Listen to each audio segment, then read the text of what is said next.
Hey everyone.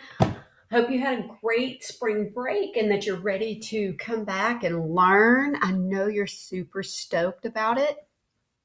Um, it'll be another week before I'm there. Uh, so we're going to get started on south of the Sahara in Africa.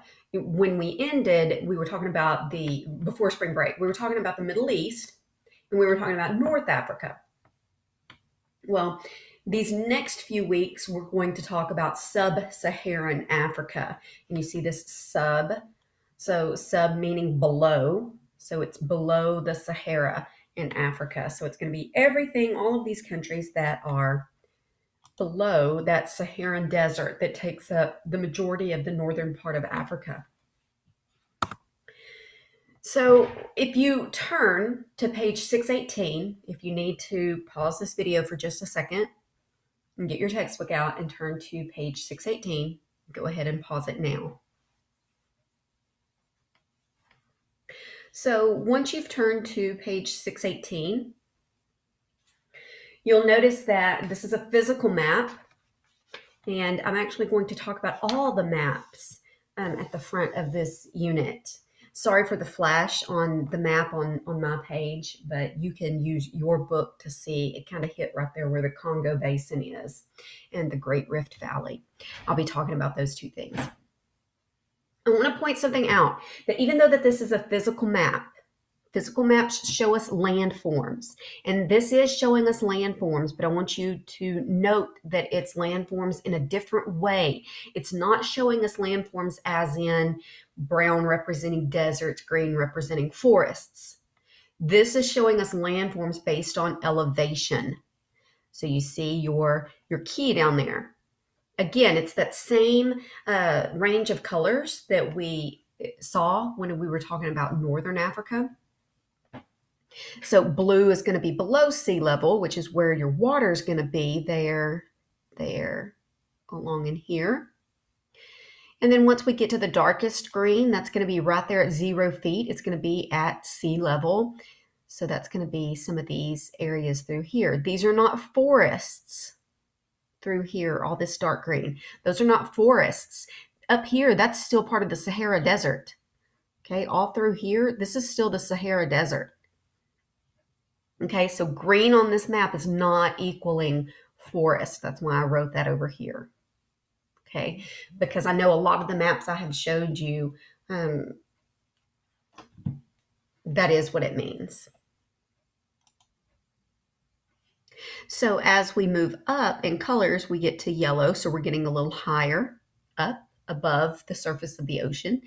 And red is going to be the highest. So if we look, then we'll see we have oranges and reds right there where it says the word plateau.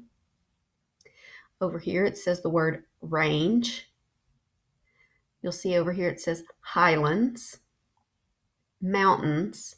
So where we see those oranges and reds, that's going to be where it's really, if it's not a really tall mountain, then it's going to be like a plateau. It's still going to be land that's elevated from the area around it. All right. So if we're looking at this map, our reds are going to be our high points.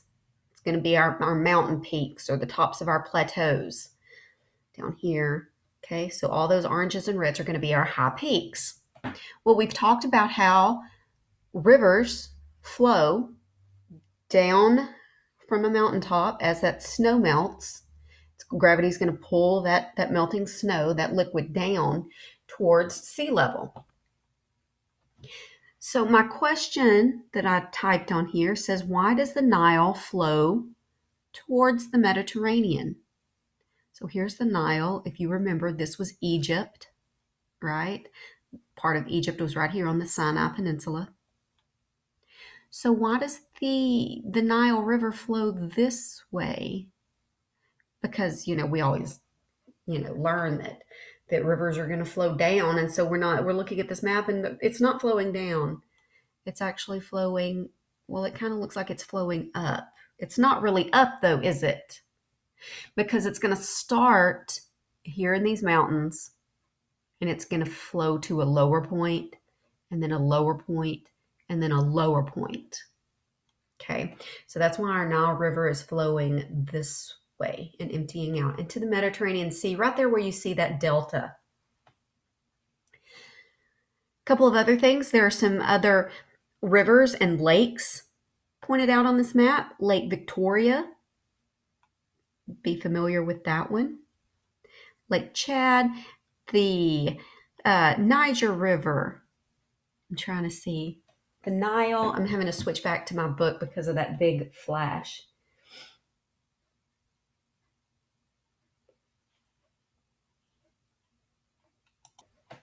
Okay, sorry about that. All right, so we see quite a few rivers over here. See a lake, another lake, another lake, another lake. So we have these really big lakes. Africa is a big continent. Okay, so the fact that we can see these big, gigantic lakes means that they're not like little bitty lakes that you can go see the other side once you're standing on one side of it. So these are pretty big lakes. Well, part of that has to do with what you see written right here, the Great Rift Valley. The Great Rift Valley. This word right here, rift, R-I-F-T, means to tear apart. So Africa in this part is actually tearing apart.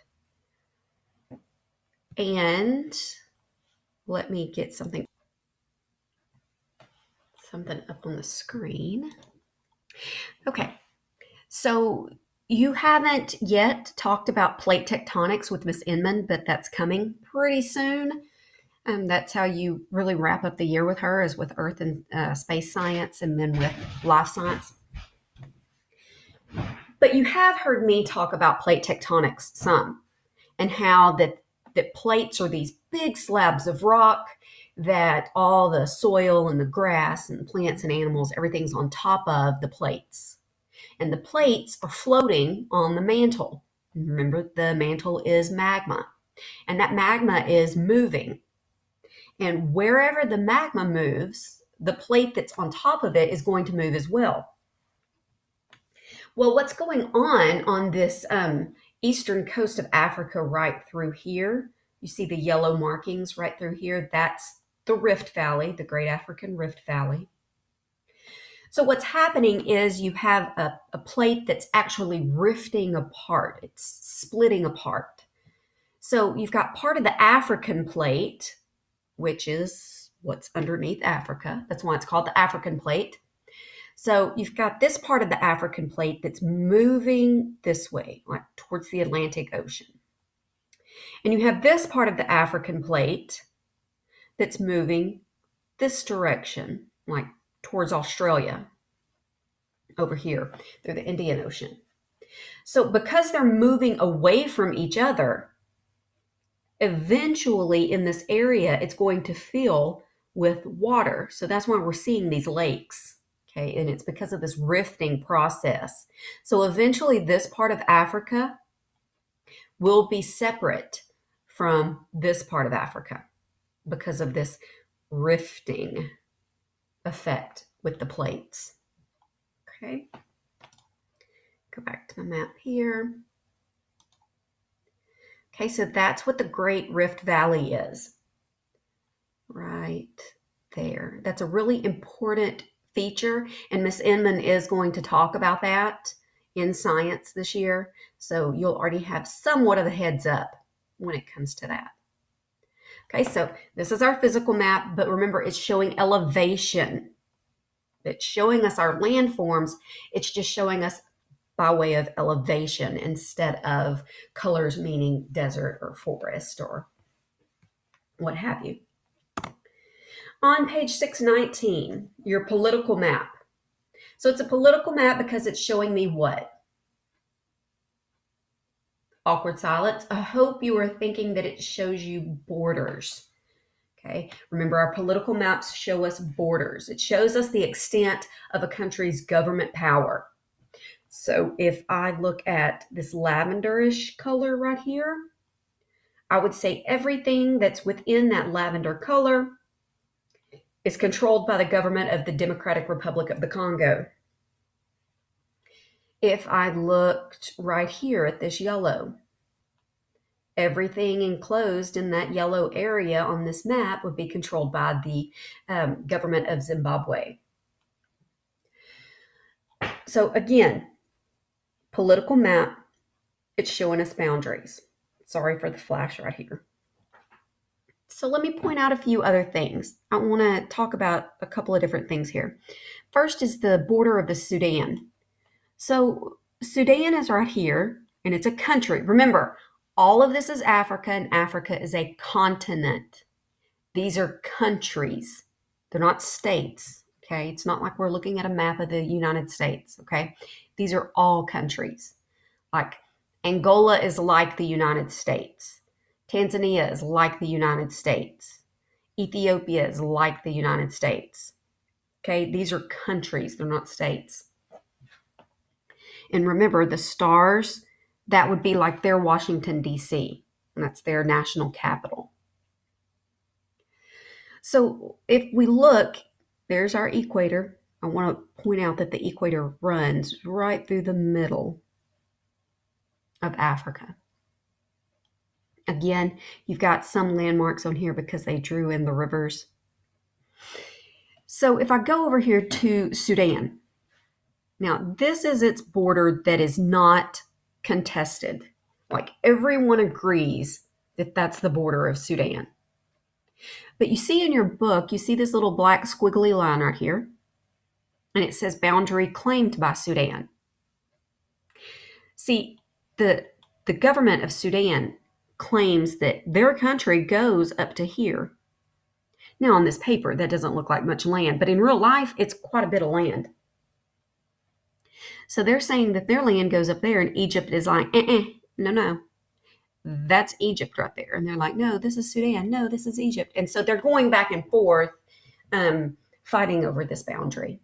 I just wanted to point that out because you're going to see that on several maps. You're going to see that this boundary dispute is labeled on several of your maps. There are several territories. So if we look at the various territories on here, remember, on these maps in your book, the country is written in red in parentheses. So if we look down here, Ascension Island, who controls that? The United Kingdom, right? That's where England, Scotland, and Wales. The United Kingdom. So not even any country in Africa controls this island.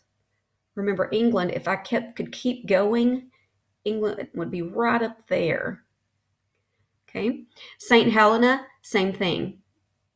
It's controlled by the United Kingdom up there where England is. I'm going to come back to this one.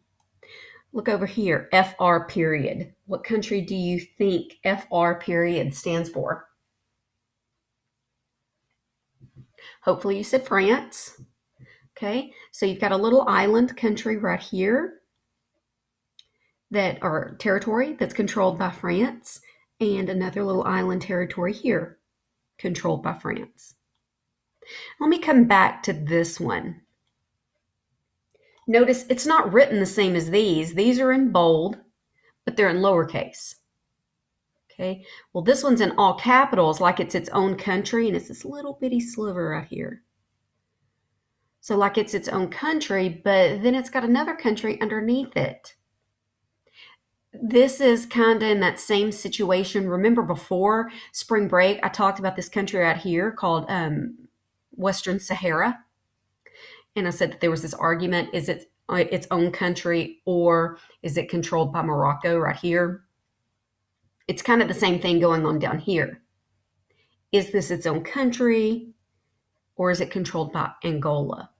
There's a little bit of argument there. It is not recognized as its own country right now. Okay, but they are hoping that they could be their own country. So that's why it's written a little differently. It's written in all caps, but it's not bolded. So Africa has a ton of countries. It's a lot of countries. Some of them super, super tiny, especially these along the coast. Some of them pretty big, like the Democratic Republic of the Congo, Sudan, South Africa. Those are going to be our bigger ones, and Angola.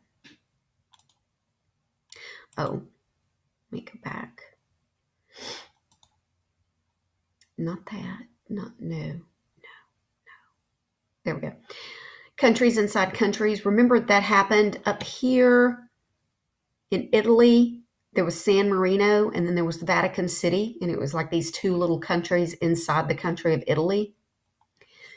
Got that going on down here too. If you look at South Africa, Lesotho, and Swaziland are countries within that country of South Africa. Okay, now flip your page, and let's look at page 620.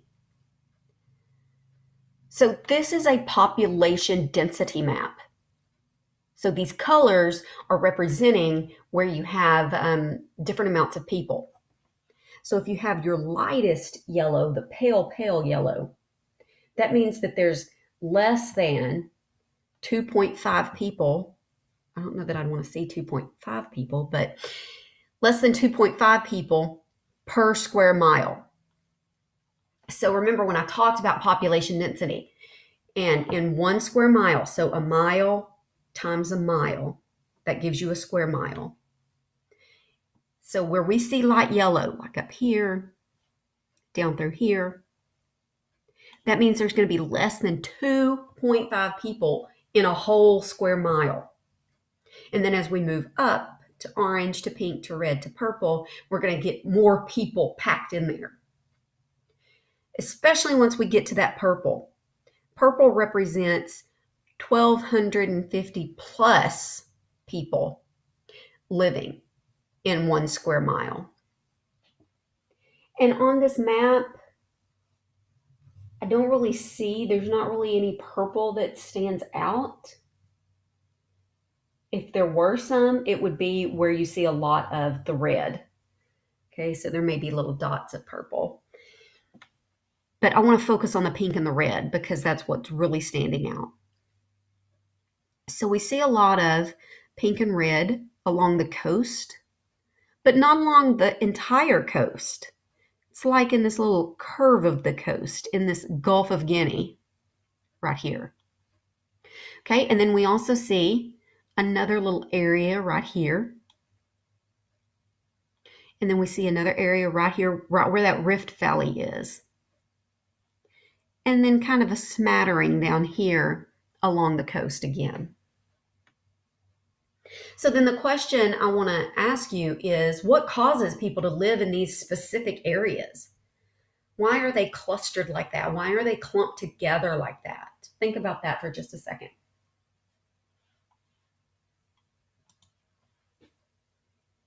And hopefully you thought about water, because if we look on here, it's really clustered around good water sources, around where the Nile is going to begin, along the Red Sea, along the coasts, along this Rift Valley where we have large lakes, even over here in Madagascar. So Madagascar is considered to be part of Africa.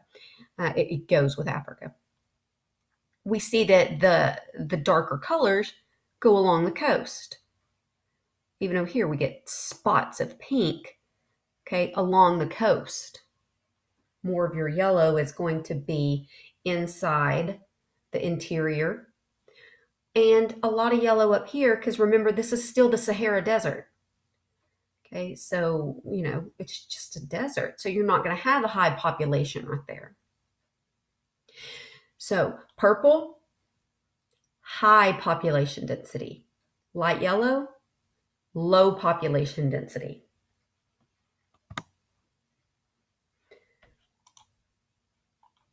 What's it doing? There we go.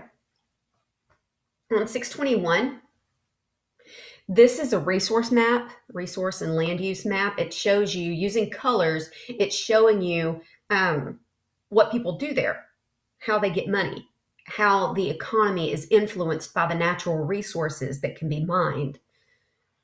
So if we compare this to the map we just looked at, does that help further answer the question right here, what causes people to live in specific areas? So if we look at our pink here, and then we look here on our resource map, whoa, there's a ton of stuff there. Gold. Fishing, obviously there's going to be fishing there. Something called bauxite, that little symbol right there goes with bauxite. We've got diamonds. Diamonds are big in Africa, and you may have heard the phrase blood diamonds, and it's when people are kind of enslaved into mining for diamonds.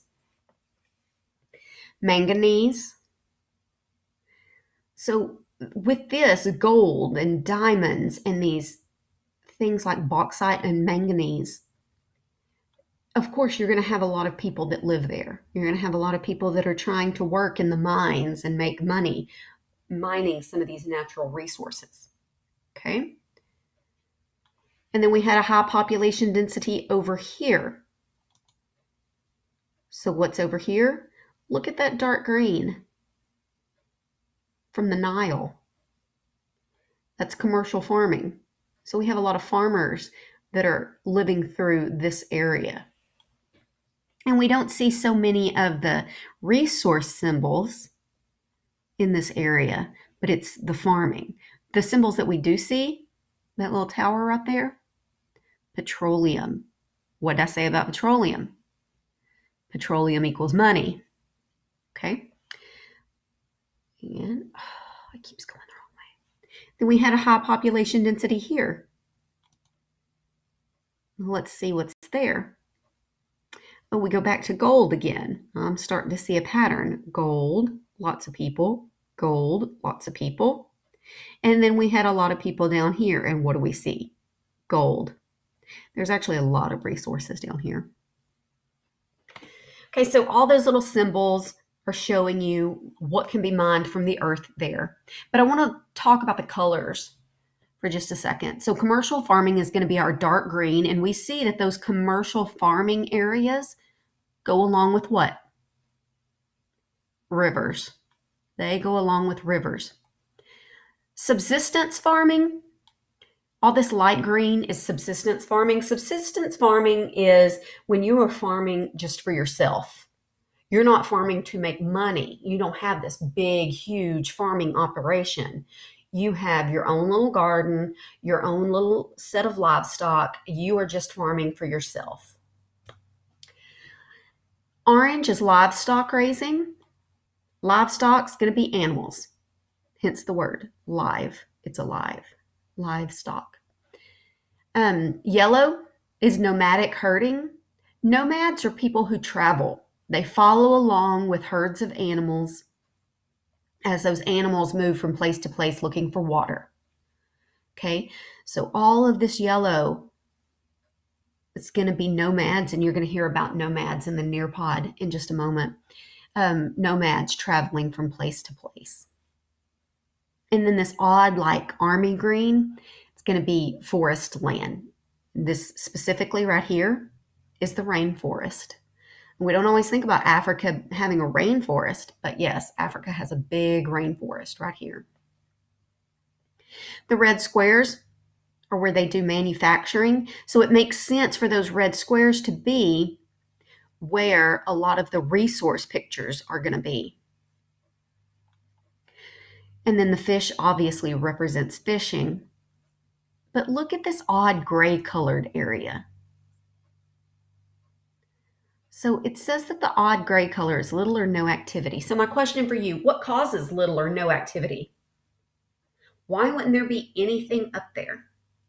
Why isn't there any livestock raising? Why isn't there any farming? Why isn't there any, really even any resource symbols up there? You've got some uranium here. And let me see, that's iron ore. So you've got a couple of things, but nothing really up there. Why not? So what is that? That's the Sahara Desert.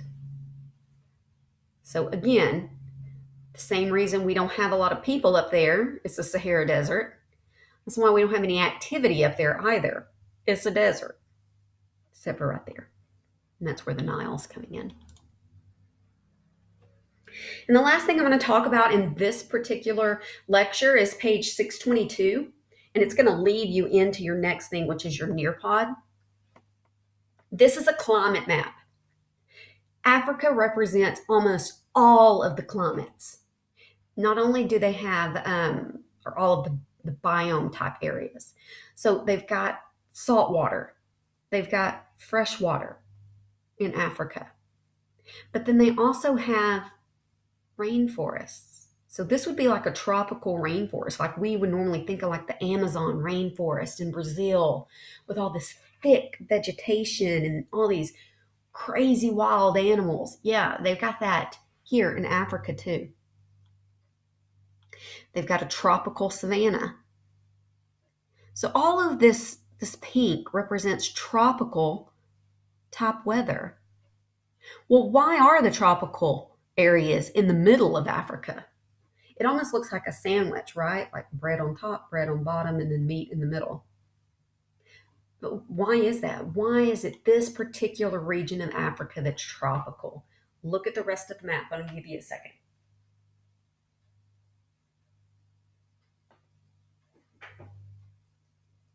It's because, what line is this? The equator, right? And at the equator, they're getting full sunlight the whole year. Okay? Well, you see this Tropic of Cancer? We've talked about the Tropic of Cancer. Here's that other tropic line, the Tropic of Capricorn. Your tropics fall in between those two lines, the Tropic of Cancer and the Tropic of Capricorn. All of this is where you're going to get tropical weather all the way around the world in between those two lines. Okay, especially right there at the equator where you've got a good amount of rainfall and a good amount of sunlight. And that's perfect for plants to just grow and grow and grow. The brownish color is something called a steppe, but what we're going to call it in the Nearpod and in our notes is something called the Sahel, Sahel, the Sahel. And the Sahel is this area, this transition area in between the desert and grasslands. Okay, it's something called the Sahel. You're going to learn about that in the Nearpod. So that's all I'm going to talk about for right now in the book. I need you to go back to Google Classroom and go through the Nearpod that says, what's it called? The 4 regions of Africa. It's going to talk about the Sahel. It's going to talk about the desert. It's going to talk about the rainforest. And it's going to talk about how people have adapted their lives, what they eat, how they build their houses, even how they dress in order to survive in these specific environments. After you're done with the Nearpod, we'll go in and talk about the Sahel a little bit more.